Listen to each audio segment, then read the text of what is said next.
जैसा कि हमने देखा था, एक्स वुजू सैशोराम वाले इलाके बाउंटी पैलेस में आखिर पहुंचना तो चाहता था, लेकिन वहां पहुंचा कैसे? इसके पीछे एक वजह थी, जेनी की बिल्ली जिसका नाम एलिजाबेथ था। और जब उन दोनों का रिश्ता टूटा था तो एक्स को उसकी बिल्ली वापस लौटानी थी। जेनी तो अपने मंगेतर के साथ हांगकांग में रह गई थी, जबकि उसकी हिदायत थी कि मेरी बिल्ली को वापस मेरी मौसी के घर भेज दो। बस उनका घर ढूंढते ढूंढते वह यहाँ पर पहुंच गया था, जहाँ पर उसे मैरी और वूजू दिखाई देते हैं। लेकिन उसने मैरी का चेहरा साफ तौर पर नहीं देखा था। इतने में मैरी की नजर उस पर पड़ जाती है और वह तुरंत छुप जाती है। एक्स वूजू को जल्दी थी तो वह वहां से चला जाता है, लेकिन उसके मन में यह शक बाकी रह गया था। उसने सोचा कि वह तहकीकात जरूर करेगा। अब मैरी बहुत परेशान थी और वह वूजू को बताती है कि मेरा एक्स यहाँ आ गया है, कहीं उसे शक तो नहीं हो गया, किसी ने बता तो नहीं दिया।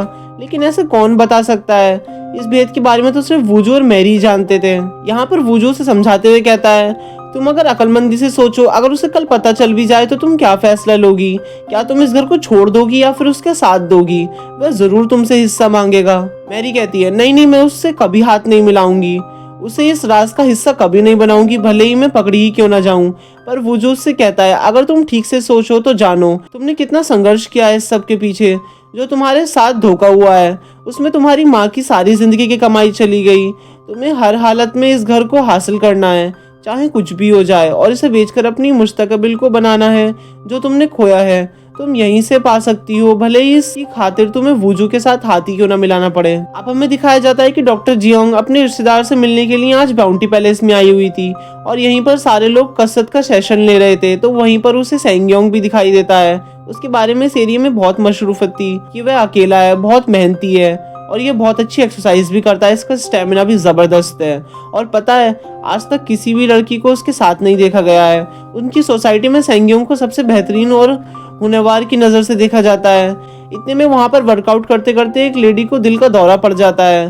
तो यहाँ पर डॉक्टर जियांग आगे बढ़ती है और उसे सीपीआर देने लगती है। उसने यहाँ पर फिटनेस ड्रेस पहनी हुई थी, जिसकी वजह से सब कुछ बार बार झुकना पड़ रहा था। तो ऐसे दो लड़के जो उस पर नजर रखे हुए थे और उसकी वीडियो भी बना रहे थे। यह देखते ही सेंगयोंग को बहुत ज्यादा गुस्सा आता है। वह तुरंत ही डॉक्टर जियांग को वहां से खड़ा करता है और अपनी जैकेट उन पे पहना देता है और उसकी जगह खुद ही सीपीआर देने लगता है। उसके ऐसा करने से जियांग को एहसास हुआ था कि इसने मुझे ढकने की कोशिश की है। और फिर थोड़ी ही देर में वहां पर एम्बुलेंस भी आ जाती है और उस लेडी की जान तो बच जाती है।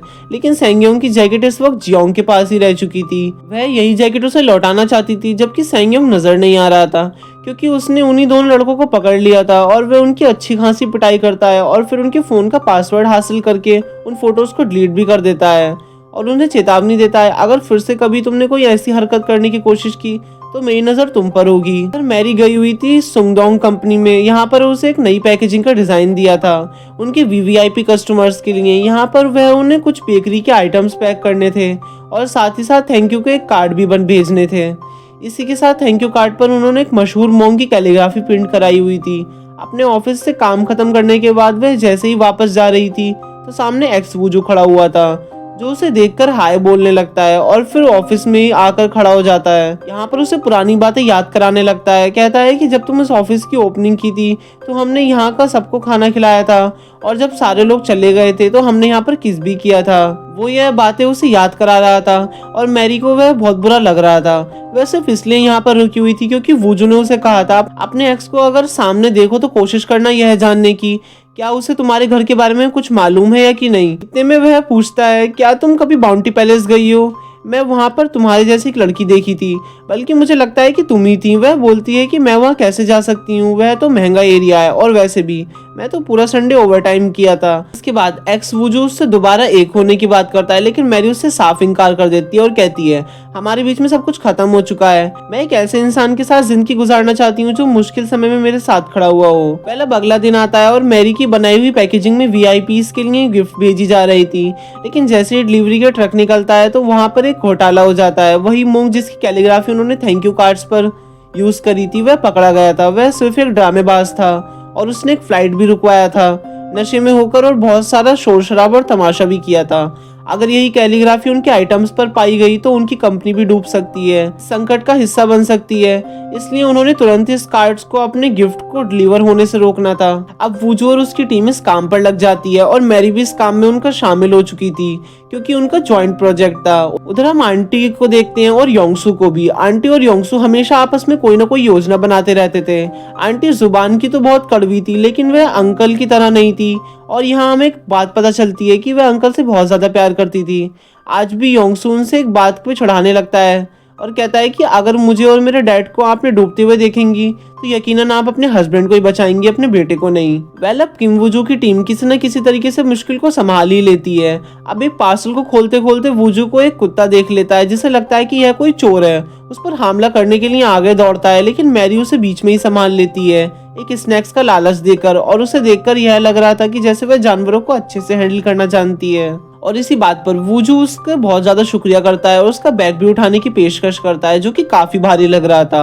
अब उसके बाद वूजू ने मैरी को उसके ऑफिस तक छोड़ना था। रास्ते में उसे एक्स वूजू की कॉल आ रही थी। वूजू उससे बोलता है पिकअप क्यों नहीं कर रही हो। वह बताती है कि मैंने इससे पहले ही कह चुकी हूँ, इसे शटअप कॉल भी दे चुकी हूँ। जबकि उधर एक्स के घर पर उसकी मॉम और सिस्टर दोनों छुट्टियां मनाने के लिए जापान जा रही थी, और जाते जाते उसकी सिस्टर के मुंह से निकल जाता है मैरी की मॉम यहाँ पर आई थी और हमने उनकी मॉम की ठीक ठाक बेइज्जती करके उन्हें घर से निकाल दिया। और हाँ, अब मैरी के बारे में कभी सोचना भी नहीं, हमें सिर्फ जेन ही अपनी भाभी के तौर पर चाहिए। जबकि एक्स वूजू को लगने लगा था कि अपनी मॉम की बेइज्जती की वजह से मैरी मुझ पर इतना गुस्सा थी, मैं दोबारा जाकर उससे माफी मांगता हूँ, वरना वो कहाँ मुझसे मूव ऑन कर सकती है, वह तो मेरे बगैर जी भी नहीं सकती। अब मैरी तो उसकी कॉल ही नहीं उठा रही थी तो वह वैसा करता है जैसे उसकी ऑफिस की तरफ जाने लगता है।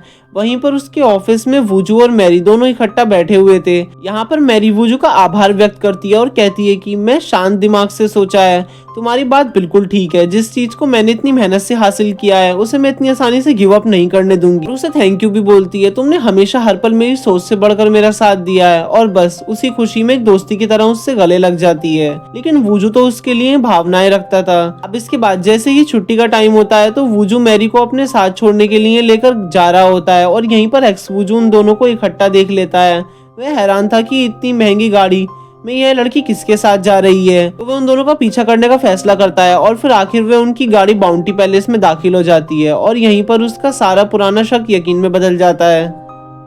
वह भी वहां पर एंट्री ले लेता है जेनी की मौसी का घर का नंबर बताकर। वैसे तो वूजू ने मैरी को घर के बाहर से ही ड्रॉप करके वापस चले जाना था, लेकिन इतने में सेंगयोंग बाहर आकर कोई कॉल सुनाने लगता है और उसे शक न हो वह दोबारा से सवाल जवाब ना शुरू कर दे, इसलिए वूजू एक बार अंदर चला जाता है। अब थोड़ा टाइम उन्हें वहीं पर गुजारना था तो वह मैरी की मदद करने लगता है। उसे कुछ पर्दे टांगने थे तो उसे बोलता है वैसे भी हस्बैंड को ही ऐसे काम करने चाहिए। वह कुछ ज्यादा ही कैरेक्टर में आ गया था और खुद को उसका हस्बैंड कहने पर एकदम रुक जाता है, और बस उसे शावर का बटन ऑन हो जाता है और वह वहीं पर खड़ा खड़ा वह सारा भीग जाता है। अब उसके कपड़े भी गीले हो गए थे तो उस पर थोड़ा ज्यादा स्टे करना पड़ेगा वहां पर। लेकिन जब जाने के लिए तैयार होता है तो जाने से पहले मैरी को कहता है अगर कभी किसी लंबे टॉल पर्सन की जरूरत पड़े ना तो मुझे याद करना, मैं ही आऊंगा। फिर थोड़ी देर बाद जब देखता है तो सेंगयोंग भी बाहर नहीं था तो वह अपनी गाड़ी उठाकर वहां से निकल जाता है। अभी तक एक्स वहीं पर खड़ा हुआ था। जैसे वह गार्बेज सॉर्ट आउट कर रही थी तो वहीं पर एक्स भी खड़ा हुआ था, जो उसे देखकर पूछने लगता है तुम यहाँ क्या कर रही हो, तुमने मुझसे झूठ बोला था ना, तुम यहीं पर रहती हो ना, और इतना शानदार और इतना महंगा जगह तुम कैसे ले सकती हो। यह लड़का कौन था जो तुम्हें छोड़ने के लिए आया था? क्या तुम पर इतना कर्जा आ गया था कि एक हाउसकीपर की नौकरी करनी पड़ रही है? किसका घर है जो तुम्हें संभाल रही हो? इस लड़के का? तुम इसका घर संभालने के अलावा कोई और सर्विस भी दे रही हो? मैरी तो उसे टालना चाहती थी तो वह अंदर जाने लगती है, लेकिन वहीं पर उसका पीछे पीछे पहुंच जाता है। इतनी जल्दी तो तुम किसी को बॉयफ्रेंड नहीं बना सकती, इसका मतलब है कि जब तुम्हारा बॉयफ्रेंड था मैं तभी तुम्हारे साथ चीट कर रही थी, और यह लड़का तुम्हारी लाइफ में तब का आया हुआ होगा। और फिर उसे माफी मांगने लगता है, लेकिन मैरी उसे शटअप कह देती है और अंदर जा रही थी। इतने में वह भी दरवाजा खींचकर अंदर घुस जाता है। यहाँ पर आते ही मैरी को डर लग रहा था कहीं वह उसकी और किम वूजू की फोटो न देख ले शादी वाली, इसलिए वह उसे आगे बढ़ने से रोकती है और फिर उसके बाद ताली बजाकर घर की लाइट्स ऑफ कर देती है। अब उसे एक धक्का देती है और घर से निकालने के लिए इतने में वह बुरी तरीके से गिर जाता है और फिर उसकी चीखें आसमान तक थीं। अब अगले सीन में वह हॉस्पिटल में लेटा हुआ था। बाकी उसकी वृष्ट की हड्डी टूट गई थी और उसकी जांघों पर भी कुछ चोट आई थी। वह यही बोल रहा था कि मेरी मॉम और सिस्टर तो यहाँ है नहीं, तो तुम्हें ही मेरी देखभाल करनी पड़ेगी क्योंकि तुम्हारी वजह से ही मुझे चोट पहुंची है। अब मैरी चाहती तो घुसपैठिए के तौर पे उसे रिपोर्ट भी कर सकती थी, लेकिन क्या करती है, सच उसके सामने न निकल जाए कि यह अगर उसका ही है, और फिर वूजू को शक होता। वह सारा कुछ पता कर लेता, इसलिए वह चुपचाप करने का फैसला करती है और 2-4 दिन इसकी देखभाल करूंगी और अपना बदला चुकाऊंगी और यहाँ से निकल जाऊंगी। उधर अंकल आज बहुत परेशान दिखाई दे रहे थे एक बात को लेकर, क्योंकि जिस मिस्टर को उन्होंने मरवा दिया था, उसकी पत्नी आज चेयरमैन से मिलने के लिए आई हुई थी। वह काफी परेशान हो जाते हैं और असल में मिसेस को दादी को वह डॉक्यूमेंट दिखाती है जो मिस्टर को की ड्रॉर में छुपे हुए दिखाई दिए थे। उसने एक कॉपी अपने घर पर भी रखी हुई थी और दूसरी अंकल को दे दी थी। डॉक्यूमेंट्स के थ्रू यह पता चल रहा था कि यूएस की में एक कंपनी जिसके थ्रू पैसा इधर उधर किया जा रहा है, लेकिन अंकल तो वे खुद चोर थे। उन्हें अंदाजा था कि यह क्या हो रहा है। वह तुरंत ही एक लेडी को यूएस में कॉल करते हैं और कहते हैं कि सारा कुछ रैप अप कर दो, ऐसा करो कि कोई निशान भी पीछे ना रहे। और फिर हमें पता चलता है कि आंटी बेचारी जो अंकल से इतना प्यार करती थी, अंकल उन्हें कभी का धोखा दे रहे थे। उन्होंने यूएस में एक और पत्नी बनाई हुई थी जिसके साथ उनका 8-9 साल का बेटा भी था। यह अंकल तो हमारी सोच से भी ज्यादा बड़े कमीने निकले। हमेशा चेहरे पर मुस्कान रखे थे, लेकिन अंकल के दिल में बहुत बड़ा खोट था। अब एक दफा वूजू उनके पास ऑफिस में आता है एक कॉफी का लेकर, बोलता है कि मेरी तो नहीं है, सोचा आपके लिए ले आऊं, और बस गलती से ये कॉफी उनके डेस्क पर गिर जाती है। वहाँ पर कुछ डॉक्यूमेंट्स पड़े हुए थे जिनके साफ करते करते वूजू उनकी नजर अमेरिका वाली कंपनी के डॉक्यूमेंट्स पर पड़ जाती है। अंकल तुरंत ही उन्हें छीन लेता है, जबकि उधर डॉक्टर जिंग को दिखाते हैं। उसने सेंग्योंग को देख लिया था, वह उन लड़कों की पिटाई करते हुए जो उसकी फोटोज बनाने की कोशिश कर रहे थे, और उसकी इस हरकत से वह काफी प्रभावित हुई थी और उसकी जैकेट वापस देने का फैसला करती है और साथ ही साथ थैंक यू के तौर पर जेलीज भी देती है। अब उसी हॉस्पिटल में एक्स वूजू भी दाखिल था और उसकी देखभाल करने के लिए मैरी को वहीं पर रहना पड़ता था। वह तो बहाने से उससे अपनी सेवा करवाना चाहता था और उसे मनाना चाहता था, लेकिन वह तो हमेशा उससे रूखा और ठंडा व्यवहार ही रखती। उधर वूजू लंच पर उसका इंतजार कर रहा था। उन दोनों ने मिलने का वादा किया था, लेकिन मैरी तो वह भूल ही चुकी थी। जब वह उसे कॉल करता है तो वह बोलती है, सॉरी मैं भूल गई थी, एक्चुअली एक दोस्त को चोट लग गई थी। वह उसे एक्स वूजू के बारे में नहीं बताती, उसने अजीब लग रहा था, लेकिन अब वह मैरी से तो मिल नहीं सकता था। तो जिंग उसे कॉल करती है, वह कहती है ठीक है हम दोनों मिलते हैं और हॉस्पिटल के कैफेटेरिया में इकट्ठा लंच कर लेंगे। अब वह तुरंत ही हॉस्पिटल पहुंच जाता है। आगे देखता है तो मैरी थी और मैरी के बाजू में ही एक्स वूजू था, लेकिन वूजू यहाँ पर मैरी को कुछ भी नहीं कहता, बस उसे साइड पर करता है और कहता है मैंने तुमसे कहा था ना जब किसी लंबे पर्सन की जरूरत हो तो मुझे कॉल कर लेना। अब एक्स चीखता चिल्लाता रहता है और वह उसे जबरदस्ती जोर जबरदस्ती से पकड़कर अंदर ले जाने लगता है। उसके बाद मैरी वूजू से माफी मांगने लगती है और कहती है कि एक्चुअली वो मेरे घर ही आकर गिर गया था और इस बार मैं तुम्हें मुश्किल में नहीं डालना चाहती थी। मेरी पहले भी बहुत सारी प्रॉब्लम्स तुमने ही सॉल्व किया है, क्या तुम मुझसे नाराज हो इस सब की वजह से? वह बोलता है नाराज तो नहीं हूँ, लेकिन क्या करूँ, मुझे लगता है कि मैं तुम्हें लाइक करता हूँ, क्योंकि किसी और लड़के के साथ तुम्हें करीब देखता हूँ तो मुझे बिल्कुल अच्छा नहीं लगता। और इसी के साथ ये पार्ट समाप्त हो जाता है। आगे क्या होगा ये जानने के लिए जुड़े रहिए। देखने के लिए शुक्रिया, अलविदा। और वीडियो पसंद आई हो तो एक लाइक जरूर कर देना और कमेंट सेक्शन में अपना फेवरेट पार्ट जरूर लिख कर बताना। Thank you for watching, bye bye.